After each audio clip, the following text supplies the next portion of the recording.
It's time for the chip race. We're joined now by Jamie Burland, very well known, very well respected British pro. Jamie, we're in Brighton at the moment. We're here for the Unibet UK Tour Brighton event. This is your hometown, I believe. Guys, yes, thank you for having me on. It is my hometown. I actually live in Hove, really, really close. But yeah, Brighton is a place that since coming here for university, it's been very dear to my heart. I moved here a couple of years ago. Really, really like it. And yeah, it's always fantastic when a great competition like... when a great company like Unibet comes and brings a competition here. But was very excited. And yeah, thanks for having me on.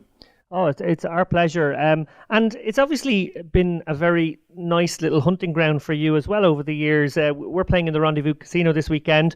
Do you mind taking us back to that summer in 2010 where you, a fresh-faced, I'm imagining, Jamie Burland walked into the Rendezvous for the 1K UKIP? Yes, a much fresher-faced Jamie Burland in... Gosh, was it 2010? Are you sure that's correct? It is 2010. Our researchers have told us to... Yes. The research team has confirmed. So that's coming up to 7 years ago. When you put it like that, that does seem an awfully long time ago to win a live poker tournament. And yeah, man, the Rendezvous Casino has some great memories. Yeah, it was a 1K buy-in. It was actually season 1 of the UKIPT. And there was about 200 players, so I effectively won a really, really high buy-in 180. And then managed to ride the crest of that victory for about 4 or 5 years in terms of a successful poker career.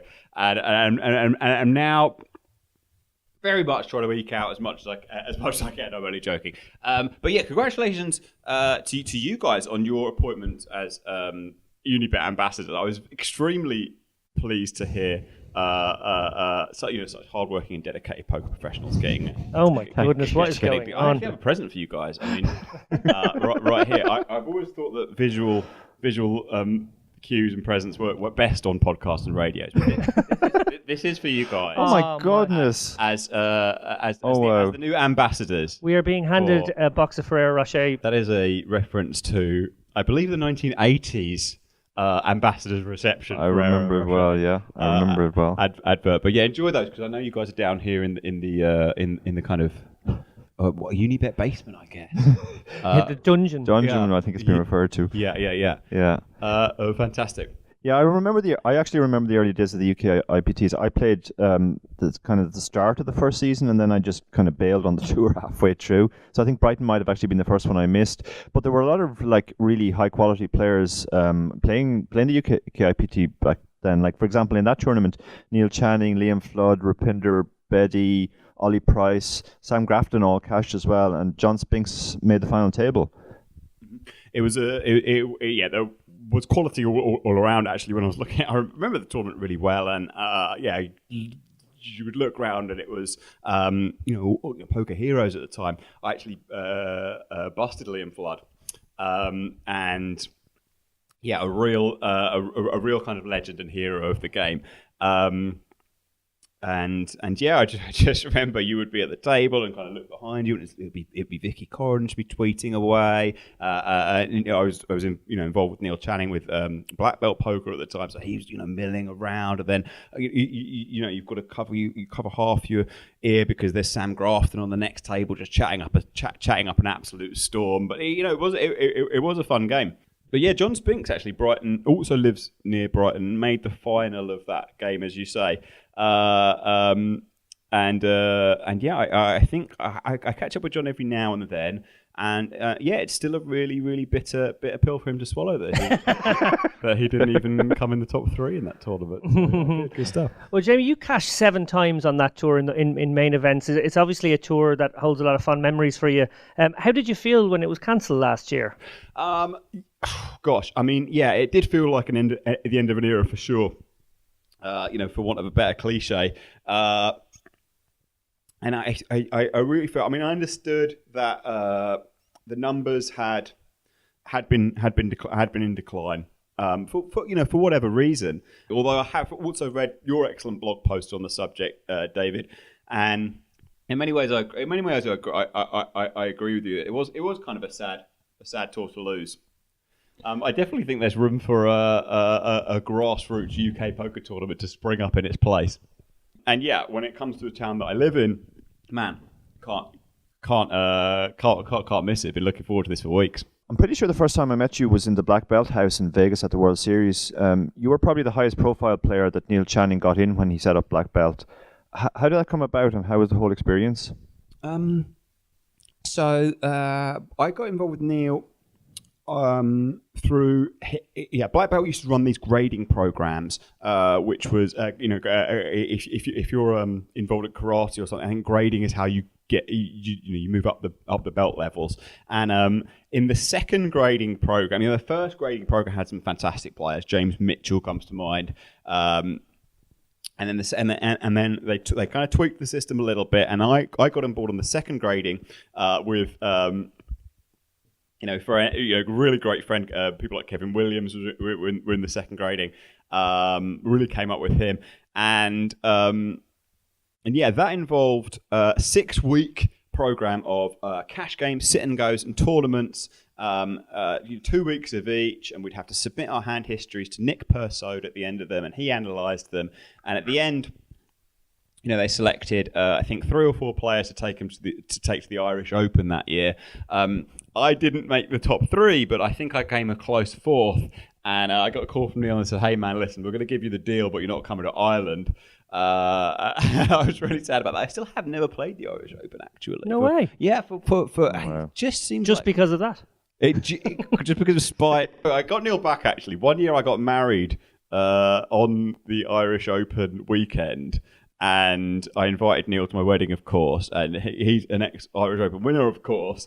And he tells us that every time we see him. He was pretty bitter, I think, to be like, I can't wait to come to your wedding, and I can't believe I have to miss the Irish Open. Well, Neil, we know now that that's because you didn't take me to Ireland when you could have done. Jamie, the World Series that Dara describes there, 2011, your first World Series, I believe, you actually broke your first guy. You broke your duck when you cashed the main event. I think he came 525th in a 7,000 runner field the year P.S. Hines won the main. I think our friend Ono D was made on the that final table on the November 9, yeah. Yeah, what was that like? Fantastic. And my friend Sam Holden made the final table. I remember that too, yeah. I remember talking to Sam in Vegas. Yeah, so I have a funny story about this. Now, Sam was a UKIPT reg, and he was very much coming up in 2010, 2011, and he was playing all the stops, and he was grinding a lot online. And I met him at the stops, and he seemed like a great guy. And it was a UKIPT in Newcastle, and I got in, and me and Kevin checked back in after the kind of players' party or whatever, and everyone's a little bit drunk, and everyone's going to bed. And I checked Facebook, and I saw a post from Sam Holden, who was selling main event action for that summer, 1.2. And at the time, the plan was to take 1% of many different players. So I messaged Sam back just before I went to bed and said, 1% please, booked. I'll send on Poker Stars, and then passed out and went to sleep. And in the morning, I got my phone out and logged back on Facebook, and I saw that I reread Sam's message, but I forgot that I'd read it and sent money and booked action the night before. So I went through exactly the same process. I said, mate, I'll have 1%, and I sent a second percentage, and a couple of days later I'd realised what I'd done,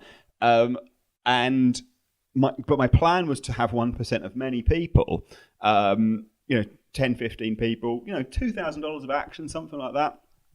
And so I said to Sam, "Listen, man, I'm really sorry. I made a little bit of a mistake here. Can I unbook that last 1%, please? Because oh yes, can I unbook the last 1%? Because I just want like 15 of 1% here and there." And he was like, "Yeah, sure, man. I'll just send back the $120. No problem." And how much was that $120 worth in the end? $8,000. $8,500 for 9th place finish. Yeah, I think it cashed for 800 or 900k. And it was crazy, man. Because obviously every ladder you're loving life because you're making more money. But there's that part of me that was like, it could be twice as good. It should be twice as good. I mean, if he'd have been the P.S. Hines that year, that would have been an $80,000 or $90,000 misclick. Oh dear. And more recently, you've gone back into the staking business with your involvement in Bear Hug. Can you tell us more about that? Yes, thank you for asking. Bear Hug Poker is a company that I started with my partner Henry Jacobson, and it's a staking firm, which you guys are going to know a hell of a lot about. We're also in the training and mentoring business. So the bespoke business, it's a small stable by design, and we are heavily focused on the Euro sites, and we're heavily focused on the high ROI, low,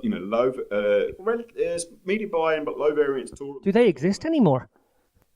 Well, David, what I do is I just kind of pocket fives and shark scope your action, and we just kind of follow you into the games that you get your. That's a huge mistake. I assume you've had a very bad 2017. Exactly. So no, I mean you guys know the drill. I don't need to talk to you guys about game selection, but there's a very big difference between someone that's got a your expectation in like the big 22 is way different to a $22 tournament when there's like 250 players, and in many ways it could be the difference between making it as a profitable tournament player and not. And so a lot of our work with the guys is on the mental game. Managing expectations, mental game, showing them that volume is important, but also quality of play is important. We work on things like setting up the grind optimally. It isn't just about turning up, opening a laptop, and playing in front of the TV anymore. It's far from it. We work with the guys with their setup. We work with the guys in terms of exercise, in terms of healthy eating, training, meditation. We're really big into. So thank you for letting me talk about the company. And if anyone's listening to this and they're thinking, gosh, I feel like I can eke out a 20% plus ROI in these games, and I fancy a bit of that sort of structure. I fancy turning up on a Monday evening and having a group training session. I fancy that kind of structure into my grind. Then by all means, hit me up on Twitter. I'm at Jamie Burland or at Bear Hug Poker on Twitter, or Jamie at bearhugpoker.com with the details. That'd be fantastic. Cheers, guys. And Jamie, after 2 years out of the live scene, you came back last summer and cashed 3 times at the World Series. Your best finish, I think, 33rd in event 17. Firstly, was there a particular reason for the break, aside from, Bear Hug? Obviously, it's a time-consuming business, but, I'm sure you had time to play yourself at some point. Did you want a break? And then I guess, secondly, what was it like coming back? I always, I love live poker, okay? I'm playing this Unibet tournament in a couple of hours, and honestly, guys, I'm chomping at the bit to get out there. I'm never usually buying aside. I just can't wait to get the chips in my hand. You can see me on the they've got a poker table set up here. I'm reaching over to the chips, looking to get involved. Can't wait to get out there. The live poker, I kind of did take a little bit of a break for a while because the business takes a lot of time. To go to a live tournament, let's say there's a tournament in Nottingham, you've got to pretty much take 3 or 4 days, or you've got to at least be available for 3 or 4 days to play that game. And the focus just wasn't on playing live. And also, my wife and I, we had a kid, little boy, in February of last year. Congratulations! Well, thank you. And that's as Dara, it's pretty hectic, and yep. And it has been really challenging to still be an online tournament professional who's running a staking firm. Who's my main hours of business are, I guess, 5 p.m. until 2 a.m. Dara's laughing. He goes till 6 in the morning. 2 a.m. What's this 2 a.m. nonsense? That's lunchtime. But as you know, with the young kid, that's a really challenging time to not be available as a parent. And then of course in the daytime, I'm doing my best. But to then be like, okay, I'm going to be away for weeks at a time or a week at a time at a live tournament. At the moment, that's kind of the main reason for the break. With Vegas, my Bear Hug business partner is Henry Jacobson. He's American. He's based in San Francisco. So we have carved out time in our calendar every, during the World Series to get out there. It's our FaceTime every year, and it's great time. It's a great excuse to play some series events, get together, strategize. Also, a bit of branding at the World Series is probably a good thing. And yeah, man, last summer was really, really fun. It was like one of those poker sessions when just like, when you have like a couple of hours in a poker session where it just all goes your way, like everything you do, you get it in kings against aces and just a king on the river every time. Nope, no idea. Never happens. Never happens. But occasionally there's the 2 hours when you just run God mode. Well, in Vegas, a 2 hour, 2 hours online is like the equivalent of like 2 weeks in a live game. So I just had this kind of 2 weeks where I was just blessed. And I got a 33rd. Unfortunately, I ended up getting. I busted like kings against aces, small blind versus button. So really, really unfortunate to kind of press on, because I tell you, once you get in, as you final table a series event second, you got it right. Yeah. Dara. Second, always second. Yeah. I was railing that one. That was really exciting. But once you get a stat going in those games, and you were kind of in that 10 big blind zone for such a long time in that tournament. 8 of 8, 7 of 7, etc. Yeah, exactly. But it's still comfortable. It's still not. You're never really feeling like you're like you're super dead. So if you do get a little bit of a stat going in those series events, gosh, it is so much fun. And it is an absolutely amazing feeling. And as you say, the structure is so much different. It's just so slow that you don't have to sort of force the pace along. I think I remember I ran into you maybe April or May of last year, just before I went out to Vegas at a tournament in London. And at that stage, you weren't sure whether you were going to make it across, given the new baby. You were still optimistic. And by the time I got to Vegas, I didn't actually see you in Vegas, but I kept hearing about you. It seems like you're an absolute legend in Vegas. Every bar we go into, people say, "Do you know this English guy, Jamie Burland?" Every restaurant we went to was saying, you obviously enjoy Vegas a lot. What does the future hold for you? Do you think you'll at least go across to Vegas every year, or? A wise man once said to me, Dara, he said, every year in Vegas, Vegas is full of people that don't realize it's their last year of being there. Actually, that was you. And yeah, I mean, who knows? You never know when life's going to change. You're going to go through a different. You're going to go a different way. You're going to go a different path. At the moment, like I said, it's a great opportunity for some FaceTime with my partner. And this year, we're taking a couple of the guys out there. Oh, wow. Yeah. The guys have been, a couple of the guys opted in after last summer to, put a percentage of the profit that they've made off their stake towards a Vegas package. So yeah, like you say, man, I'm a little bit connected in that town. I know what I'm doing in terms of nightlife. I've learned from great people like Jesse May and Neil Channing. Who, and by the way, this is the number one and number two tips about just getting some value out of Vegas. Okay, get off the strip. Okay, you need to get yourself in a taxi, and you need to ask them where the locals in Las Vegas go out eating and go drinking, and that's where you're going to have the best time, man. If you go to these clubs, like I haven't been to a club in Las Vegas, but one of these strip clubs is.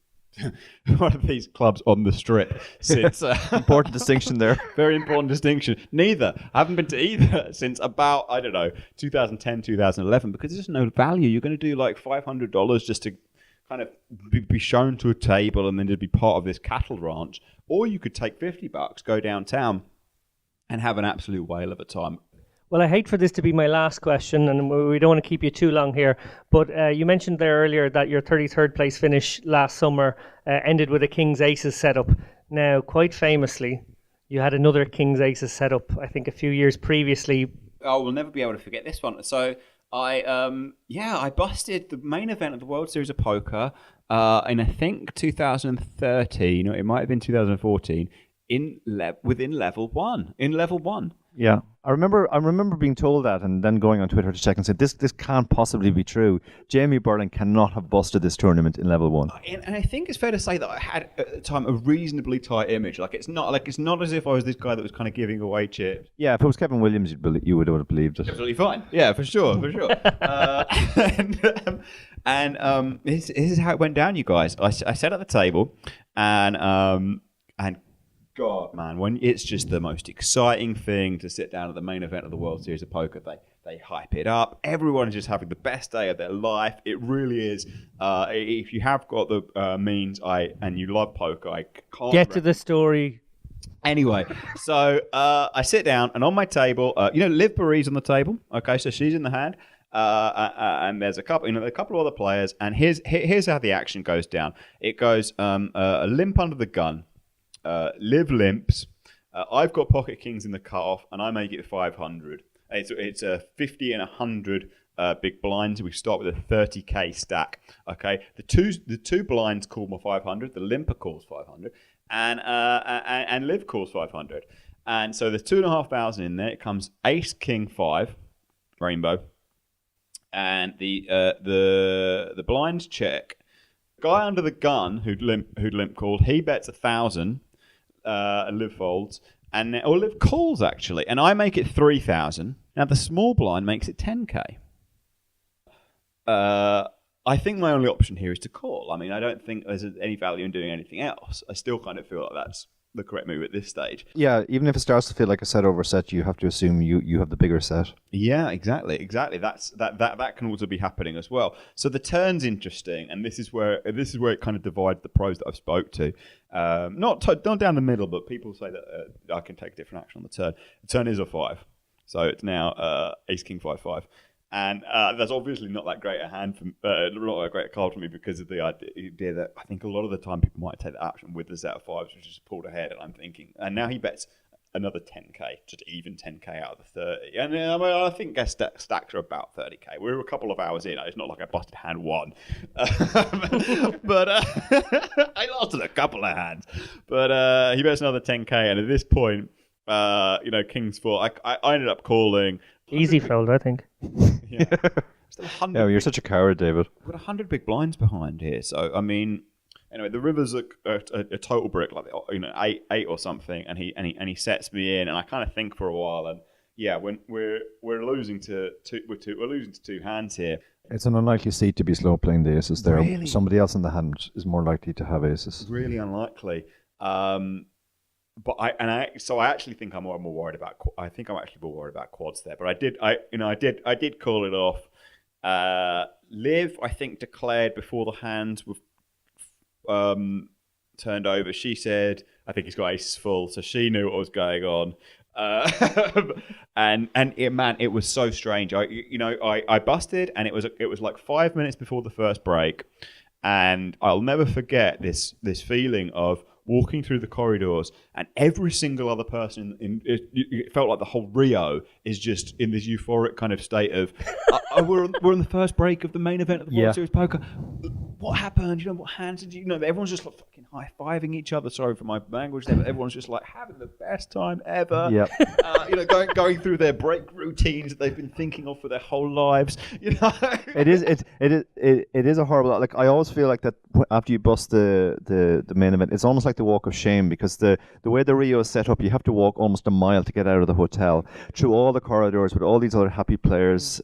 People still arriving just to start playing the main, I'd say too. Phil Helmuth's still in Caesars, like putting on his outfit. And it was just, and I must have been, it must have been a form of shell shock, because I went and I ended up registering the daily deep stack that day. Oh my God! Just to punish yourself. Dara and David did that one year. The year he busted the main event, the first year he played, he went to play the daily deep stack, and I just couldn't get my head around that. The same day I tweeted a ticket, and I was in my seat. Thankfully, you guys, just to finish the story, I had the best, I think one of my best nights in Vegas stroke life that evening. I ended up going downtown with such the perfect lineup. It was people like Owen Robinson, John O'Crew, Esperance Shawley. These are real kind of great guys to kind of lift spirits during a period when otherwise I don't know, I would have run out of daily deep stacks to play, I think. Well, look, on that, and I feel bad for that being the end, but look, we're going to crack open this Ferrero Rocher box. I can't make you relive that story without giving you some chocolate. Oh, thank you so much. Yeah, you're really spoiling me.